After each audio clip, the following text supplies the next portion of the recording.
부천서북교회의 화요기도에 함께 하시는 모든 성도님들 환영합니다. 찬미가 371장 구주예수 의지함이 찬양하겠습니다.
안녕하십니까? 오늘 화요기도에 함께 하시는 모든 분들 환영합니다. 우리 매일매일 동행 묵상에 참여하며 또 이 말씀을 묵상함으로 말미암아 힘을 얻고 활기차게 살아가고 계시죠? 주님 주신 생명력으로 말미암아 우리 성도님들의 삶이 생동감 넘치는 삶 되기를 소망합니다. 요한복음을 전체적으로 살펴보는 시간을 가지고 있는데요. 벌써 세 번째 시간입니다. 요한복음의 목적을 다시 한번 확인해 보도록 하겠습니다. 요한복음 20장 31절 말씀입니다. 오직 이것을 기록함은 너희로 예수께서 하나님의 아들 그리스도이심을 믿게 하려 함이요 또 너희로 믿고 그 이름을 힘입어 생명을 얻게 하려 함이로니라. 요한복음의 기록의 목적이 무엇이라고 합니까? 너희로 예수께서 하나님의 아들 그리스도이심을 믿게 하려 함이요 라고 하지요. 요한복음을 읽는 이들은 예수님을 보지 못하고 믿고 있는 다음 세대들입니다. 그래서 요한은 이들에게 예수님이 하나님의 아들이야 라고 증거하고 있지요. 우리가 지난 시간 이 부분을 살폈습니다. 그리고 이 하나님의 아들이 바로 아들 하나님이심을 확인하였지요. 오늘은 이어서 아들 하나님이신 예수님을 왜 믿어야 할까? 그리고 아들 하나님을 믿은 결과가 무엇일까에 대해서 이야기하려 합니다. 결론부터 미리 말씀드리면 31절에 잘 나와 있어요. 너희로 믿고 그 이름을 힘입어 생명을 얻게 하려 함이니라고 하지요. 우리가 예수님을 믿음으로 말미암아 생명을 얻는 자가 되기를 바랍니다. 이제 예수님을 믿어야 하는 이유에 대해서 이야기를 해봅시다. 31절을 다시 한번 보시면 요한은 이 글을 읽는 독자를 향해 너희라고 부릅니다. 그리고 이 사람들이 예수님이 하나님의 아들 그리스도이심을 믿게 하려는 것이 목적이라고 밝히지요. 그러면서 이를 이루기 위해 오직 이것을 기록하였다라고 합니다. 자, 이 오직 이것은 무엇일까요? 30절을 보시면 이렇게 이야기합니다. 예수께서 제자들 앞에서 이 책에 기록되지 아니한 다른 표적도 많이 행하셨으나, 예수님께서 제자들 앞에서 많은 표적을 행하셨다라고 하죠. 요한은 이러한 표적들 중에 예수님이 하나님의 아들이심을 드러내는 표적 7개를 선별해서 기록하였습니다. 이 표적이라는 말 자체가 독특하지 않습니까? 요한은 이적과 기적들을 표적이라고 부르고 있습니다. 예수님이 하나님의 아들이심을 드러낸 사건들이라는 의미로서 표적이라고 부르고 있는 것입니다. 이것은 단순히 예수님의 신비한 능력에 의한 이적들을 넘어서 하나님이 아들로서 구원자로서의 그 놀라운 의미들을 이 사건들이 담고 있다라고 이야기를 하는 것이죠. 자, 이 표적들에 대해서 살펴보도록 하겠습니다. 7가지 표적 중에서 첫 번째 표적은 2장입니다. 가나의 혼인잔치에서 물을 포도주로 만든 사건이었지요. 물이 포도주가 될 수 있습니까? 불가능합니다. 이것은 존재적인 변화라고 해요. 우리는 여기서 죄인이 의인이 될 수 있다라는 희망을 보게 됩니다. 니고데모는요, 이 표적을 예수님이 하나님으로 오신 분임을 입증하는 명백한 증거로 믿었고 예수님을 한밤중에라도 찾아가게 되었습니다. 자, 두 번째 표적은요, 4장에서 나오고 있는데요. 예수님이 왕의 신하의 아들을 고쳐주신 사건이었습니다. 죽을 뻔했던 사람을 살리셨지요. 그것도 먼 거리에서 말씀만으로도 말입니다. 자, 세 번째 표적은요, 5장에 있습니다. 베데스다에서 38년 된 안진뱅이를 일으킵니다. 인간의 힘으로는 도저히 고칠 수 없었던 병이었습니다. 그러한 병을 고쳐주신 것입니다. 네 번째 표적은 오병이어의 사건으로 물고기 2마리와 5개의 떡으로 성인 5,000명을 먹이십니다. 그리고 5번째 표적은 물 위를 걸으시지요. 인간으로서는 도저히 할 수 없는 일들을 하셨던 것입니다. 6번째는 날 때부터 소경된 자를 고쳐주십니다. 그리고 7번째는 죽었던 나사로를 살리시지요. 자, 이렇게 7개의 표적이 있고요. 여기다가 하나를 더한다면 예수님이 부활하시고 나서 갈릴리 바다에서 제자들과 재회를 하시지요. 이때 제자들에게 그물을 던지라고 하십니다. 잡은 물고기가 무려 153마리였어요. 중요한 특징은 그물이 찢어지지 않았다라는 것이죠. 그래서 모나미 볼펜에 153하고 쓰여 있지 않습니까? 예수님은 이 제자들에게 다시 용기와 희망을 주시고 그들이 사람 낚는 어부로 설 수 있도록 하신 것입니다. 재미있는 점은 이 표적들이 그냥 시간상으로 나열된 것이 아니라는 것입니다. 요한은 특별한 의도를 가지고 이 표적들을 나열했습니다. 이 표적들이 병렬 구조로 되어 있어요. 자, 어떻게 연결됐는지 곧 보여드릴게요. 왜 이렇게 했느냐? 이미 말씀드렸잖아요. 요한복음은 문학적으로도 상당히 뛰어난 책이라고. 그죠? 자, 여기서 그런 걸 보는 거예요. 자, 한번 보겠습니다. 자, 구조가 이렇게 됩니다. 오병이어와 무리를 걸으심을 기점으로요, 그 옆으로 38년 된 병자를 고치셨고, 그 뒤에는 날 때부터 소경된 자를 고치셨고, 또 왕의 신하의 아들을 살리셨고, 나사로를 살리셨고, 그렇죠? 그리고 물을 포도주로 만드시고, 또 십자가 사건이 있었고, 그리고 그 부활과 표적이 주어지게 되고요. 거기서 우리는 또 예수 그리스도는 하나님임을 또 보게 되지 않습니까? 요한은 그의 글에서요, 이 7개의 표적을 하나씩 소개하면서 그 중간에 또 이어지는 담화들을 통해서 예수님은 하나님의 아들이시자 아들 하나님이심을 더 명확하게 제시하고 있습니다. 그리고 예수님 당시에 사람들이 그렇게 인식했음을 밝혀주고 있어요. 특히나 마지막 표적인 나사로의 죽음과 그 부활 사건은 예루살렘의 그 뜨거웠던 분위기를 너무나 잘 소개해주고 있습니다. 예수님을 따르는 이들의 그 믿음과 은혜가 정점을 찍었습니다. 이러한 분위기 때문에 절망을 느끼고 있는 유대 지도자들을 볼 수 있는데요. 요한복음 11장 48절을 보시기 바랍니다. 만일 그를 이대로 두면 모든 사람이 그를 믿을 것이요, 그리고 로마인들이 와서 우리 땅에 민족을 빼앗아 가리라 하니, 나사로의 부활 사건의 효력이 얼마나 엄청났습니까? 12장 11절을 또 보시기 바랍니다. 나사로 때문에 많은 유대인이 가서 예수를 믿음이니라. 모든 사람들이 믿었던 것은 아니지만 믿지 않은 사람들도 존재했습니다. 37절에 나와요. 분명한 것은 믿는 자와 믿지 않는 자들이 나눠지고 있었고 그 분위기가 굉장히 치열했다라는 것입니다. 12장 42절을 보면 또 이렇게 나옵니다.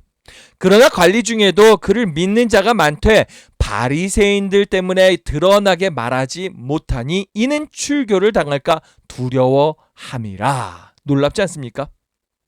당시 수많은 사람들이 예수님의 하나님의 되심의 그 표적을 보고 믿었습니다. 심지어 누구마저도요, 이 예수님을 반대하는 그 관리들 중에서도 그런 사람들이 나왔다는 거죠. 요한은 이러한 놀라운 분위기가 형성되었음을 그 믿음을 이어갈 새로운 세대들에게, 예수님을 보지 못하고 믿는 이들에게 소개하고 있는 것입니다. 이들이 이러한 이야기를 들으면서 예수님의 하나님 그 되심을 깨달으면서 가슴이 얼마나 뜨거웠겠습니까? 이제 요한은 그들이 가져야 할 믿음이 무엇인지에 대해서도 예수님께서 그 주신 말씀을 통해서 소개를 합니다. 요한복음 16장 27절을 보시기 바랍니다. 이는 너희가 나를 사랑하고 또 내가 하나님께로부터 온 줄 믿었으므로 아버지께서 친히 너희를 사랑하심이라. 믿음을 사랑으로 연결하고 있죠. 자, 이 사랑을 또 순종으로 연결하는 것을 볼 수 있습니다. 요한복음 14장 21절을 보시기 바랍니다. 나의 계명을 지키는 자라야 나를 사랑하는 자니 나를 사랑하는 자는 내 아버지께 사랑을 받을 것이요 나도 그를 사랑하여 그에게 나를 나타내리라. 믿는 자는 하나님을 사랑하고 하나님의 말씀에 순종하며 살아가야 한다라는 것이에요. 요한은 요한복음을 읽는 이들의 믿음이 단순히 예수님의 이야기를 안다 해서 그치는 것이 아니라 예수님을 사랑하게 되기를 바랬습니다. 뿐만 아니라 그들이 그 사랑이 단순한 애착심에서 끝나는 것이 아니라 진짜 사랑하여 그 예수님의 말씀에 순종하며 살아가는 그들이 되기를 바랬다라는 것입니다. 오늘날 우리 역시 아들 하나님이 이 땅에 오셔서 우리를 위해 죽으셨고 우리를 위해 다시 사셨음을 믿어야 하지요. 또한 우리는 예수님의 죽으심이 우리를 사랑하셔서 우리의 죄를 씻기 위해 희생제물이 되신 그런 엄청난 사건이었음을 믿어야 할 것입니다. 우리의 주님을 향한 사랑은 더욱 깊어질 것이고요. 우리는 더욱 순종하는 삶을 살 수 있을 것입니다. 요한은 왜 믿어야 하는가에 이어서 믿음의 결과에 대해서도 이야기를 해줍니다. 자, 31절의 뒤쪽에 보면은 믿음의 결과가 나와 있죠? 아까 확인했습니다. 또 너희로 믿고 그 이름을 힘입어 생명을 얻게 하려 함이라. 우리가 이 생명을 얻는다는 것이 무엇일까요? 우리가 생명을 얻어야 한다는 것은 우리에게 생명이 없다라는 것을 의미하는 것입니다. 아담과 하와에게 주어졌던 영원한 생명은 이미 잃어버린 바 됐지요. 그의 후손들은 모두 죄의 결과 속에서 살 수밖에 없는 운명입니다. 이 죄의 삭은 사망입니다. 우리는 죄가 가득한 세상이 얼마나 악하게 흘러가고 망가져가는가를 보고 있지 않습니까? 그것을 몸소 느끼며 살아가고 있지 않습니까? 또한 이 사망의 그림자 앞에서 병과 질고를 지고 살아가는 것이 어떠한 것인지를 알고 있지 않나요? 때로 외롭고 힘들고 지치고 어떠한 의미에서는요, 이 죄로 인해서 피폐해진 모습 때문에 가슴 아파하잖아요. 어쩌면, 아주 어쩌면 이러한 모습들은 장차 올 하나님의 심판을 미리 보여주고 있는 예고편이 아닌가라는 생각도 해보게 됩니다. 얼마나 악한지 어떤 분은 이렇게 말씀하십니다. 하나님 속히 오셔서 이 세상을 심판해 주시면 좋겠다고요. 그러지 않아도 그 최후의 심판은 결국 오게 될 것입니다. 주님께서 오신 것은요, 이러한 희망 없는 세상에서 우리를 그냥 놓아두실 수 없기 때문입니다. 우리를 구원하시고 싶으셨기 때문입니다. 죽어가는 우리에게 생명을 주셔서 우리를 다시 살게 하도록, 살리도록 하는 것이 그분의 목적이지요. 더 이상 이 하나님의 진노로 인한 심판 가운데 우리가 있지 않아도 되게 하려는 것입니다. 요한복음 3장 18절의 말씀을 함께 보시기 바랍니다. 그를 믿는 자는 심판을 받지 아니하는 것이요, 믿지 아니하는 자는 하나님의 독생자의 이름을 믿지 아니함으로 벌써 심판을 받은 것이니라. 벌써 심판을 받은 것이라 하지요. 우리의 삶 가운데 이미 이 죄의 결과로 인해서 얼마나 힘이 듭니까? 다 이것이 심판의 결과라고 이야기를 하고 있는 것이고요. 결국 최후의 심판이 이루어지게 될 것이고, 우리는 그 최후의 심판의 예고편을 오늘 보고 있다라는 것입니다. 우리가 우리를 구원하기 위해서 오신 그 예수님을 믿음으로 말미암아 이러한 심판을 피할 수 있음을 기억하시길 바랍니다. 그렇지 못하면 이 세상의 임금이라 주장하는 마귀 사탄과 함께 파멸을 맞이하게 될 것입니다. 예수님은 이 놀라운 사실을 사마리아의 한 여인에게 공개하셨습니다. 요한복음 4장 10절의 말씀을 보시기 바랍니다. 예수께서 대답하여 이르시되 내가 만일 하나님의 선물과 또 내게 물 좀 달라 하는 이가 누구인 줄 알았더라면 내가 그에게 구하였을 것이요 그가 생수를 내게 주었으리라. 여러분, 이 생수의 효능이 얼마나 엄청난지 보세요. 내가 주는 물을 마시는 자는 영원히 목마르지 아니하리니 내가 주는 물은 그 속에서 영생하도록 솟아나는 샘물이 되리라. 여인은 이 생수를 달라고 해요. 사실 그녀는 물을 길러 오는 것이 싫었습니다. 왜요? 사람들 마주칠까 봐. 그래서 사람이 없는 뜨거운 정오에 물을 뜨러 온 것 아니었습니까? 예수님은 여인에게 남편을 불러오라고 이야기를 해요. 불러올 남편이 없었습니다. 예수님은 그녀의 말할 수 없는 속사정을 다 드러내십니다. 여인은 깜짝 놀랐어요. 예수님이 자기를 어떻게 이렇게 잘 아시지? 입이 벌어졌습니다. 엄청난 사실을 그녀에게 공개하십니다. 22절을 보시면요, 구원은 유대인에게로부터 난다라고 하세요. 하지만 이어지는 23절에서 하나님께서 예배하는 자들을 찾으신다라고 이야기를 합니다. 그 예배하는 자를 찾기 위해서 지금 어디까지 오셨다고요? 이 사마리아에 오셨습니다. 누구 찾으러? 이 여인 찾으려고요. 이 여인은요, 사마리아의 여인일 뿐만 아니라 가장 소외된 여인입니다. 어떻게 그러한 여인을 찾으시겠다는 거죠? 그런데 더욱 놀라운 것은 예수님은 자신의 정체마저도 이 여인에게 공개하셨다라는 것입니다. 내가 바로 예언되어 있는 그 메시아 하나님의 아들이다. 여인은요, 이러한 예수님한테 깜짝 놀랐고 이 예수님을 받아들여 버립니다. 참 자신의 처지도 모르고서요. 어떻게 그럴 수가 있지요? 이게 얼마나 기뻤던지요. 여인은 물동이도 던져둬 버리고 마을을 향해서 뛰어요. 지금까지 만나기 싫었던 그 사람들한테, 그 사람들의 집 앞에 가서 문을 두들기기 시작합니다. 그리고 외칩니다. 지금까지 나의 한 일들을 다 아시는 주님을 내가 만났다고, 그분을 만났다고, 여러분들 그분 만나셔야 한다고. 동네 사람들이 모두 다 나와서 예수님을 향해서 몰려가는 장면을 보는 거죠. 여러분들 이 23절 같이 한번 볼까요? 아버지께 참되게 예배하는 자들은 영과 진리로 예배할 때가 오나니 곧 이때라. 아버지께서는 자기에게 이렇게 예배하는 자들을 찾으시느니라. 아멘. 놀라운 구원의 소식이 그들에게 전파되었고 그렇게 이들을 하나님의 진노로부터 구원하시게 된 것입니다. 그런데 정말 아이러니컬한 것은요, 예수님은 하나님의 진노로부터 자신을 구원하려고는 하지 않았다라는 것입니다. 사실 이 진노는 누구를 향한 것? 바로 우리를 향한 것이었죠. 예수님은 이 진노를 다 걷어서 자신을 향하게 하세요. 이를 통해서 우리를 구원하신 것이죠.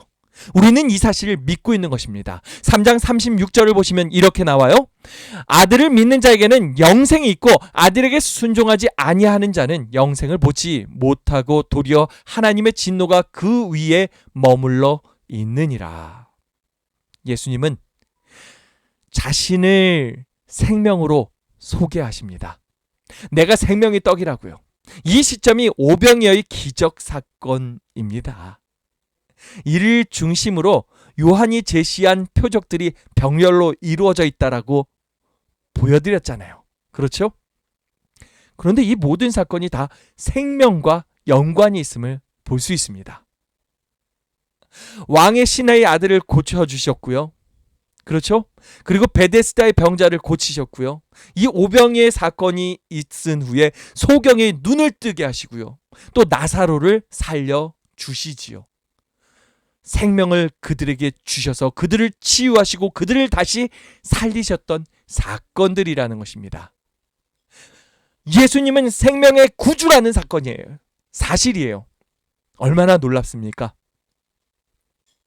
후에 예수님은요, 직접적으로 제시하세요. 내가 곧 길이요 진리요 생명이라고요. 사도 요한은 예수님을 믿는 자가 얻을 생명이 영원한 생명임을 또한 밝힙니다. 요한복음 3장 16절에서도 명확하게 영원한 생명을 이야기하지요. 그 영생을 얻게 될 것을 이야기하지요. 그 외에도 요한복음 곳곳에요, 영생에 대한 이야기가 나와요. 가장 기가 막히게 영생을 제시하는 것이 요한복음 17장에 있습니다. 2절로 3절인데요. 함께 보세요. 아버지께서 아들에게 주신 모든 사람에게 영생을 주게 하시려고 만민을 다스리는 권세를 아들에게 주셨음이로소이다. 영생은 곧 유일하신 참 하나님과 그가 보내신 자 예수 그리스도를 아는 것이니이다. 여러분들, 주님 주시는 그 영원한 생명, 그것이 무엇이라고요? 유일하신 참 하나님과 그가 보내신 자 예수 그리스도를 아는 것이래요. 그것이 바로 영원한 생명이래요. 여러분들, 우리가 정말 유일하신 참 하나님 그리고 그가 보내신 자 예수 그리스도를 알고 살아갈 수 있길 바랍니다. 그렇게 해서 그 주님만이 주시는 그 영원한 생명을 우리가 얻고 살아갈 수 있길 바랍니다. 우리는 그 주님과 함께 그리고 하나님과 함께 영원히 저 하늘에서 살게 될 것이잖아요. 희망이 있지 않습니까? 우리는 이와 같은 삶을 이미 이 땅에서부터 살고 있습니다. 하늘에서의 삶을 연습한다라고도 표현할 수 있을 것 같습니다. 주님 주신 영원한 생명은 이미 우리 안에서 시작되지 않았습니까? 우리는 그 영생을 얻은 자로서 이 땅에서 살아가고 있잖아요. 매일 누구와 함께? 주님과 함께 동행하면서요. 참 하나님이신 하나님께 기도하면서요. 그렇게 살잖아요. 또한 그러한 주님께서 우리의 삶을 풍성하게 만들어 주시고 우리의 모든 삶을 주관하여 주실 것을 믿고 있잖아요. 또한 주님이 주신 생명은요, 우리로 사랑하게 합니다. 생명력이 넘치는 생동감 있는 삶으로 만들어주고 있습니다. 우리가 성도들 간에 진정한 사랑으로 교제할 수 있길 바랍니다. 또한 우리에게 주어진 이들을 정말 사랑으로 교제하고 섬기며 살아갈 수 있길 바랍니다. 이러한 교제 가운데 다른 이들에게 가슴에 큰 감동을 줄 수 있길 바라고요. 그들 역시도 이 교제를 함께 나누기를 원하며 이곳으로 들어오게 되는 놀라운 역사가 있으면 좋겠습니다. 우리 모두 주님께서 주시는 그 생명을 사모하는 성도 되시길 바랍니다. 우리가 이제 이 요한복음을 대략적으로 살폈습니다. 어떻게 도움이 되십니까? 지금 3주간 요한복음을 읽고 있는데 이 요한복음에 대한 더 깊은 이해가 있었으면 좋겠습니다. 그래서 요한복음의 그 사도 요한이 알려주고 싶어하는 것들을 우리가 꼭 알았으면 좋겠어요. 정말 살아계신 하나님이신 예수님을 우리가 만날 수 있기를 바라고요. 그 예수님을 믿음으로 말미암아 우리가 더욱더 사랑하며 순종하는 삶 살 수 있기를 바랍니다. 그리고 우리가 정말 생명력 있는, 생동감 있는 그러한 삶을 살아갈 수 있기를 바랍니다. 말씀을 마치겠습니다. 이제 함께 기도하는 시간을 갖겠습니다. 앞에 있는 기도 제목으로 함께 기도해 주시기 바랍니다.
함께 기도하겠습니다. 사랑 많으신 아버지 하나님, 우리에게 아들 하나님 예수님을 보내주셨음을 감사드립니다. 요한이 이를 증거하기 위해서 얼마나 애를 썼는지 살폈습니다. 우리가 그의 글을 읽을 때 우리의 마음 깊이 예수님이 우리의 하나님이심을 다시 한번 확인할 수 있게 도와주시고 예수님을 끝까지 사랑하며 따를 수 있게 도와주시옵소서. 또한 주님 주신 생명으로 말미암아 더욱 생명력 넘치는 생동감 있는 삶 살 수 있게 도와주시고 예수님을 닮아 내 주변에 있는 소중한 이들과 사랑의 교제를 나누며 그들을 사랑으로 품는 그러한 아름다운 예수님 닮은 그리스도인 되게 하여 주시옵소서. 우리를 늘 사랑으로 인도하시고 보호하시는 우리 주님께 감사드리며 예수님 이름으로 기도합니다. 아멘. 예배가 마쳤습니다. 우리 성도님 여러분들, 이제 곧 새생명 전도축제가 다가옵니다. 화요일부터 시작되죠. 화수목 3일 기간 동안에 교회에서도 영상을 틀 겁니다. 구도자가 있으면 초청해서 함께 보셔도 좋고요. 또 구도자에게 이 영상을 나누셔도 좋겠습니다. 한 분이라도 더 보실 수 있도록 여러분들이 잘 준비시켜 주시고 그들을 초청하여 주시기 바랍니다. 그리고 그렇게 함께 보다가 정말 마음이 동해서 금토일에 있는 사슴이 동산의 그 장막봉에 또 함께 참여하시겠다 그러면 모시고 가도 좋을 것 같습니다. 우리 모든 교우님들 남은 기간도 함께 힘냅시다. 또 남은 이 또 안식일까지의 시간들도 주님과 함께 동행하심으로 또 승리하시길 바랍니다. 우리 금요일 날 다시 만나도록 하겠습니다. 남은 한 주 평안하시기 바랍니다.